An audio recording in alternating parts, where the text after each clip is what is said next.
అందరికీ నా హృదయపూర్వక నమస్కారాలు. ఫస్ట్ టైం చాలా కాలం తర్వాత ఫుల్ ఎలక్షన్ కమిషన్ రావడం దాని తాలూకు సీరియస్నెస్ తెలియజేస్తూ ఉంది.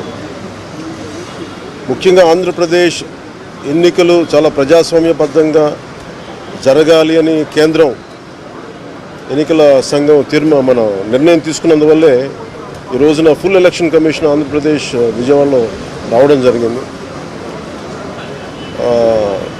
చంద్రబాబు గారు తెలుగుదేశం పార్టీ నుంచి 3 సార్లు ముఖ్యమంత్రిగా పనిచేశారు, ప్రతిపక్ష నాయకులుగా ఉన్నారు. ఆయన సుదీర్ఘమైన అనుభవంలో కూడా నేను ఎన్నిసార్లు ముఖ్యమంత్రిగా ఉన్నప్పుడు కూడా ఎలా జరిగినాయని చాలా బాగా వివరించారు. ఎంత ఫెయిర్ ఎలక్షన్ జరగడానికి ఆయన సాయశక్తులు ఎలా కృషి చేశారో చెప్పారు. జనసేన తరపు అలాగే వైసీపీ ఏమేమి చేసింది ఇప్పుడు దాకా, దొంగ ఓట్లు ఎలా రిజిస్టర్ చేశారు, ఆ చంద్రగిరి ఇందాక మీరు చెప్పినట్టు చంద్రగిరిలో దాదాపు 1,00,000 పైచిలకు ఓట్లు దొంగ ఓట్లు నమోదు చేస్తే దాదాపు దాంట్లో 1/4 ఆల్మోస్ట్ దాన్ని యాక్సెప్ట్ చేశారు. అలా ప్రతి చోట ప్రతి నియోజకవర్గంలో ప్రతి బూత్లో ఏ స్థాయిలో దొంగ ఓట్లు నమోదవుతున్నాయి, ఎలా తీసేయాలి, వీటి మీద చాలా స్పష్టంగా వివరించారు. జనసేన తరపు నుంచి నేను ప్రత్యేకంగా వివరించింది ఎలక్షన్ కమిషన్కి, మా వైసీపీ ప్రభుత్వం వచ్చినప్పటి నుంచి లా అండ్ ఆర్డర్ కంప్లీట్గా దిగజారిపోయింది.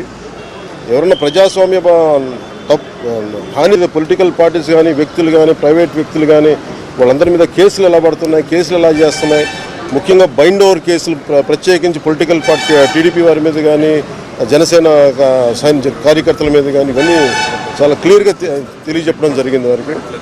అలాగే పోలీసు అధికారులని ఇప్పుడు సడన్గా మారుస్తూ ఉన్నారు. లాస్ట్ 2 నెలలుగా మార్చేస్తూ ఉన్నారు. మళ్ళీ ఎన్నికలు సంఘం వచ్చేటప్పటికి మళ్ళీ వాళ్ళకి కావాల్సిన అధికారులను తిరిగి అక్కడ వేయించుకునేలాగా తీసుకొచ్చిన ప్రణాళికలు చేస్తాం, అది కూడా బలంగా తెలియజేస్తాం.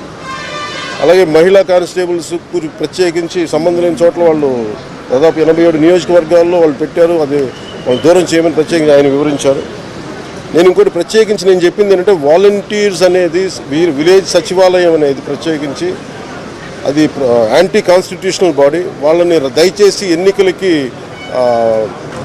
ఎన్నికల సమయంలో వాళ్ళని ఉపయోగించద్దని చెప్పి ప్రత్యేకించి విన్నవించాం.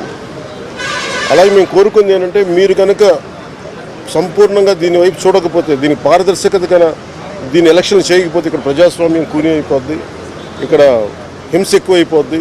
అలాగే గత స్థానిక ఎన్నికల్లో కూడా ఏ స్థాయిలో కనీసం ఒక దళిత యువకుడు లాంటి ఒక కనీసం నామినేషన్ వేసే పరిస్థితుల్లో కూడా లేదు, అందరినీ చేశారని చెప్పి ప్రత్యేకించి అది వివరించాం. ఖచ్చితంగా వాళ్ళు ఒకటే ఎన్నికల ప్రధానాధికారి ఒకటే చెప్పారు, ఆయన CEO, మేము చాలా కట్టుబడి ఉన్నాం, ఫ్రీ అండ్ ఫెయిర్ ఎలక్షన్ జరిగేలా కట్టుబడి ఉన్నాం అని చెప్పి అంత భరోసాగా ఇప్పుడు మాట్లాడటం ఖచ్చితంగా ఇది కేంద్రం చాలా సీరియస్గా తీసుకున్న ఆంధ్రప్రదేశ్ ఎలక్షన్స్లోనే తెలియజేస్తూ ఉంది. ఈసారి ఫ్రీ అండ్ ఫెయిర్ ఎలక్షన్స్ ఉంటాయి, ప్రభుత్వాలు మారుతాయి అనే నేను మనస్ఫూర్తిగా నమ్ముతున్నాను. అలాగే ఈ పరిస్థితుల్లో కేంద్ర ఎన్నికల సంఘం ప్రధానాధికారులందరికీ కూడా ప్రత్యేక ధన్యవాదాలు తెలియజేసుకుంటాను.